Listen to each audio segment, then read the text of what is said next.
Isang mapagpalang araw po sa ating lahat. Ako si Godfrey Quizon and this is my devotion for today, April 2. And ang topic po natin for today is ano ang pumipigil sa'yo? Empowerment for service. So ano po ba ito?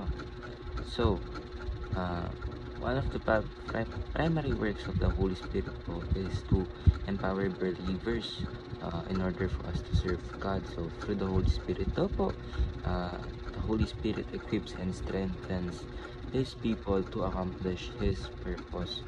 So basically, pinapalakas daw po tayo ng Santo Espiritu upang magawa po natin and maipakalat pa po natin yung utos ng ating Panginoon or yung good news of the Lord.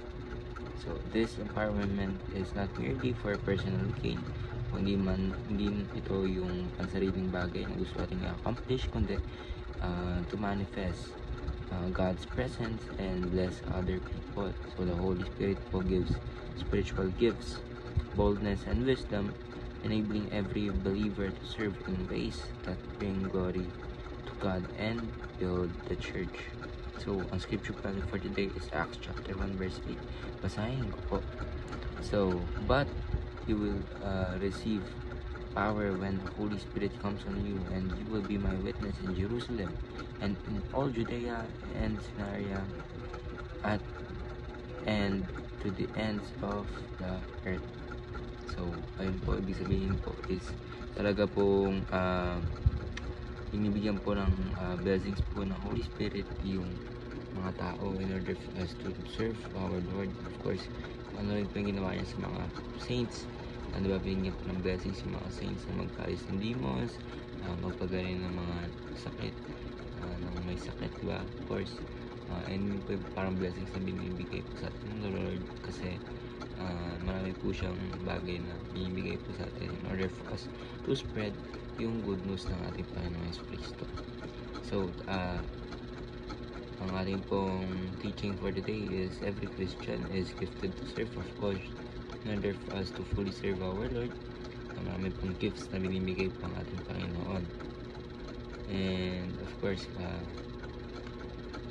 kailangan po natin ito in order for us na para po mas marami pa pong mapalapit, mailapit pa po ang mga ways nila and yung buong puso nila sa ating Panginoon Hesus Kristo.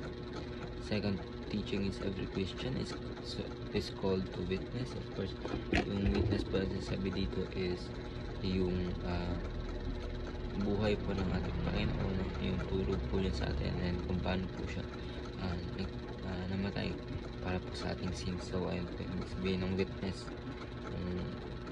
we are called to witness. So third teaching pa rin is every Christian is enriched with potential. Kasi of course tayo po na yung nare-realize natin yung mga bagay nito. We are so thankful po na binigyan po tayo ng wisdom, kaya po yung pwede ni Lord na magpakalat pa po ng gospel and to serve Him more. Kaya po sobrang laki po ng potential natin as a person, diba? Kasi lagi po tayong ginagabay ng ating Panginoon na gawin yung tama. So mas malaki po yung potential natin sa Him. So ayun lang po, ako si Godfrey Quizon and this is my devotion for today, April 2. Sana po ay marami kayo natutunan. Ayun lang po, and God bless.